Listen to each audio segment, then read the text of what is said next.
আপু আসসালামু আলাইকুম। ওয়ালাইকুম আসসালাম। আসসালামু আলাইকুম। ওয়ালাইকুম সালাম। ভালো আছেন? জি। আপনার নাম? তানজিনা সুলতানা। তানজিনা সুলতানা। তো তানজিনা সুলতানা, আপনার মাও নেই বাবাও নেই, যেটা আমরা শুনতে পারলাম। তা আপনার মা বাবা কি হয়েছে আমাদেরকে একটু বলবেন? মা মারা গেছে কত বছর আগে? 8 বছর আগে। 8 বছর আগে। তো আপনার বাবা? বাবা নিখোঁজ। বাবা নিখোঁজ কতদিন থেকে? 3 বছর থেকে। 3 বছর থেকে নিখোঁজ, না অন্য কোথাও বিয়ে করেছে বাবা? অন্য কোথাও বিয়ে করেছে। বিয়ে করেছে। তো বিয়ে করার পরে কি আপনাদের কোনো খোঁজ খবর নেয় না? জি না। আচ্ছা। তো এই যে আপনাদের যে কোনো খোঁজ খবর নেয় না, আপনারা কিভাবে চলেন, কিভাবে খাওয়া দাওয়া করেন, কোথায় থাকেন, সেটা একটু আমাদেরকে বলবেন? জি। আচ্ছা, আপনি এখন কার কাছে আছেন? আমার দাদুর কাছে। দাদুর কাছে। তো আপনার দাদু কিছু করে? জি না। কিছু করে না। তা আপনাদের খাওয়া দাওয়া লেখাপড়া করেন? জি। খাওয়া দাওয়া লেখাপড়া কিভাবে চলছে সেটা একটু বলবেন? আপনাদের খাওয়া দাওয়া লেখাপড়া কিভাবে চলছে? তো আপু, আপনি লেখাপড়া, আপনার খাওয়া দাওয়া কিভাবে চলছে সেটা একটু আমাদেরকে বলবেন? আমার লেখাপড়া, আমি অবসর মাদ্রাসায় যাই ঠিক আছে, কিন্তু অবসর সময়ে মানুষের কাজ করি। কারো হাই পাতিল, কারো ছেলে মেয়ে দেখাশোনা করি, কারো অনেক ঘরের কাজ করে, দিলে কিছু দেয়, দিলে খাই, না দিলে মাদ্রাসায় চলে যাই। আচ্ছা, তো আপনি কি এই যে খাওয়া দাওয়া ঠিকঠাক ভাবে করতে পারেন? জি না। ঠিকঠাক ভাবে খাওয়া দাওয়া করতে পারেন না? জি না। তো আপনি এখন কোন ক্লাসে পড়ালেখা করছেন? ক্লাস 8-এ। ক্লাস 8-এ? জি। আচ্ছা। তো এই যে ক্লাস 8 পর্যন্ত আপনার বাবা 3 বছর আগে যখন আপনাদের কাছ থেকে চলে গেছে, তখন কি আপনার বাবা লেখাপড়ার খরচ দিত? আগে দিত, কিন্তু এখন আর বাবা অনেক মা অনেক কেউ দেয় না, কিন্তু বাড়ির আশেপাশে কেউ সাহায্য করে। বাড়ির আশেপাশের মানুষগুলো সাহায্য করে? জি। আচ্ছা, তো ওই সাহায্য দিয়ে কি আপনাদের চলে? জি না, ঠিক মতো চলে না। অনেক সময় ক্লাসে সবাই ফিস বেতন দেয়, কিন্তু আমি দাঁড়াই থাকি, খাতা কলম মেলে মাদ্রাসা যেতে পারি না। অনেক সময় সবাই আমার সাথে বান্ধবীরা ভালো পোশাক পরে মাদ্রাসায় আসে, কিন্তু আমি ভালো পোশাকও পরতে পারি না, তাদের সাথে মিশতেও পারি না। আচ্ছা, আর কি কি ধরনের প্রবলেম গুলো হয় সেটা একটু বলেন?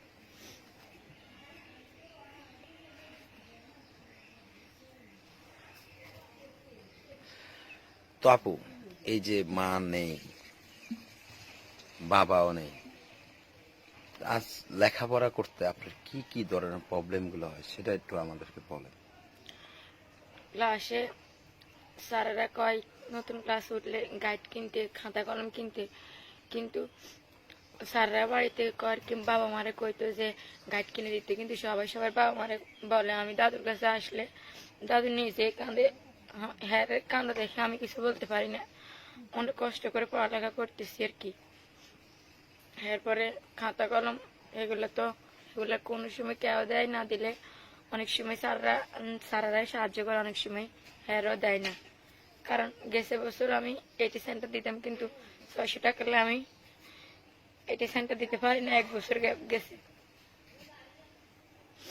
আজকে যদি আমার মা থাকতো তাহলে কষ্ট করি হইলো আমার পড়াশোনা করাইতো।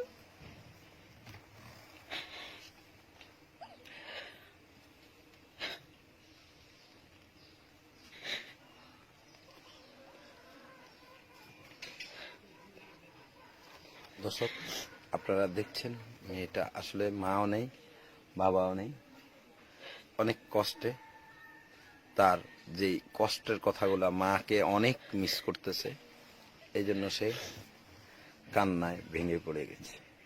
আসলে মা তো জনম দুঃখিনী, যে মা সন্তানকে কখনো কষ্ট দেয় না, মা সন্তানকে বুকে নিয়ে থাকে। বাবা চলে যেতে পারে, কিন্তু মা কখনো সন্তানকে বুক থেকে ছাড়ে না। তো এই মেয়েটি তার মা এবং বাবা দুজনকেই হারাইছে। আসলে দাদির কাছে থাকে, দাদিরও তো সেরকম অবস্থান নাই, তার দাদা আছে কিনা সেটাও আমরা জানি না, আমরা তাকে জিজ্ঞেস। আচ্ছা, আপনার দাদা আছে? জি না। দাদা মারা গেছে জি। কত বছর আগে? মা মরণের 1 বছর পর দাদা মারা গেছে। মানে আপনার মা মারা যাওয়ার 1 বছর পরে আপনার দাদা মারা গেছে। জি। আচ্ছা দর্শক, আপনাদেরকে আর কি বলবো, তো আর কি প্রবলেম হয় আপনার সেগুলো একটু বলেন। আপনার বাবা যখন 3 বছর আগে আপনাদেরকে রেখে চলে গেছে, তখন এর আগে কি আপনার লেখাপড়ার খরচ ঠিকঠাক ভাবে আপনার বাবা চালাইতো? জি না। কেন চালাতো না? মাঝে মাঝে দিত, মাঝে মাঝে দিত না। কেন কেন দিত না? তার কি আয় ছিল না? জি না। কোনো ইনকাম করতো না, বসে থাকতো? জি। আচ্ছা, তো এখন যে আপনার বাবা অন্য জায়গায় বিয়ে করেছে, তো অন্য জায়গায় বিয়ে করার পরে তো এরপরে আর আপনাদের কোনো খোঁজ খবর নাই না? জি না।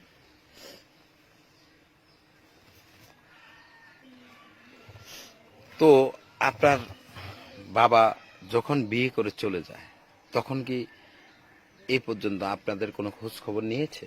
জি না। নেয়নি? আপনারা চেষ্টা করছেন? জি। তো চেষ্টা করে তাকে পেয়েছেন? জি, জানতে পারছি আর কি। পরে কি বলছে? হ্যাঁ, এর সাথে কোনো কথা হয়নি, কিন্তু মানে যেখানে থাকে ওইখানে আমার ভাইয়ারা আর কি দেখছিল, তারপরে এখান থেকে খোঁজ খবর আনছি। আপনার ভাইয়েরা বলতে? আমার বাড়ির আর কি। বাড়ির? জি। হ্যাঁ। হ্যাঁ হ্যাঁ, এখানে কাজ করতে গেছিল, তো আব্বুরে দেখছে। পরে পরে দেখছে আর কইছিল আর কি, কিছু কয় না। কিছু বলে না? তার কোনো ফোন নাম্বার আছে? জি না। কোনো ফোন নাম্বার নাই না? না। দর্শক, আপনারা দেখছেন বাবাও নাই, মাও নেই। আসলে লেখাপড়া কি এখন কি আপনার ঠিকঠাক ভাবে চলবে? মনে তো হয় না। কারণ কি? কারণ এখন আমার মাও নেই, বাবাও নেই, দাদু আর কিরকম ভাবে চালাইবে, কিন্তু আমি চাই, হ্যাঁ, আপনি চান? আমি মানে পড়ালেখা উচ্চ শিক্ষা শিক্ষিত হয়ে একজন অ্যাডভোকেট হইতে আর কি। মানে একজন অ্যাডভোকেট হতে চান? জি। তো এই গ্রামের মেয়ে, বাবাও নাই, মাও নেই, কথাও বলতে পারে না ঠিকঠাক ভাবে।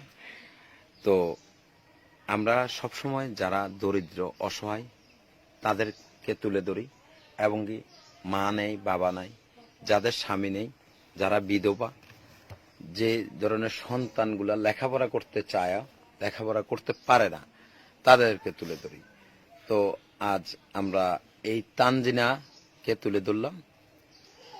তো তানজিনার কি আমাদের দর্শকের উদ্দেশ্যে কিছু বলার আছে কিনা আমরা তানজিনার কাছে জানতে চাই।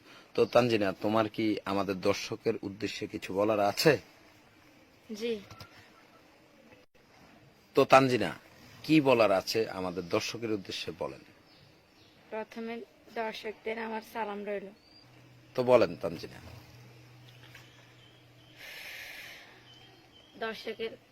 সকল দর্শকের প্রতি আমার সালাম রইল। আমার মাও নাই, বাবাও নাই, যদি আমার পড়ালেখায় কেউ সাহায্য করে, দর্শকের যদি আমাকে সাহায্য করে, তাহলে আমি আমার স্বপ্নের দিকে মানে আমি নিজে পথ ধরতে পারবো।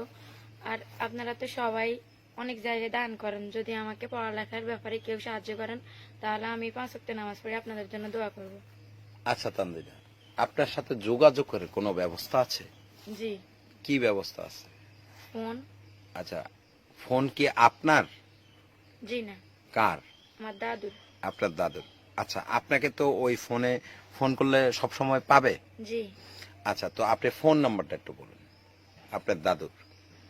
017 017 27 27 217 217 311। 311। আপনার নাম? তানজিনা সুলতানা। তানজিনা সুলতানা।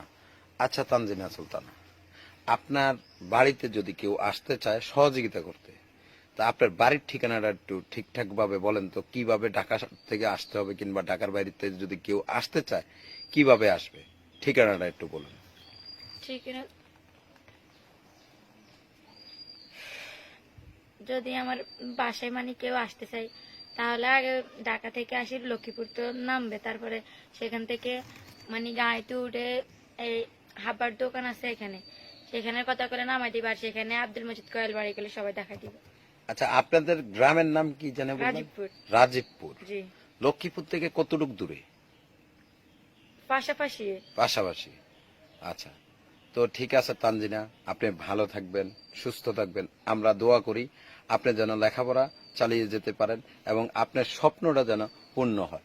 দর্শক, আপনারা যারা এই তানজিনা সুলতানাকে দেখছেন, তানজিনার মাও নাই, বাবাও নেই, খুব কষ্টে জীবনযাপন কাটছে, মানুষের বাড়িতে কাজ কাম করে নিজের পেট চালাচ্ছে এবং লেখাপড়া চালাচ্ছে। তো আপনারা যারা তাকে সহযোগিতা করতে চান, তার ফোন নাম্বার আমরা দিয়ে দিয়েছি এবং আমরা তো অনেক মসজিদ মাদ্রাসায় অনেক জায়গায় দান করি। বাবাও নাই, মাও নাই, ছেড়িয়া এতিম। আল্লাহর রাসূল বলেছে যে যদি এতিমের পাশে কেউ হাত বাড়িয়ে দেয় তাহলে সে আমার সুপারিশ পাবে। তো আপনারা যদি এতিম, ছেড়িয়া, মাও নাই, বাবাও নাই, তাদেরকে একটু সহযোগিতা করেন, হয়তো আপনারা এ দুনিয়াতে না পেতে পারেন, পরকালে হলেও পাবেন।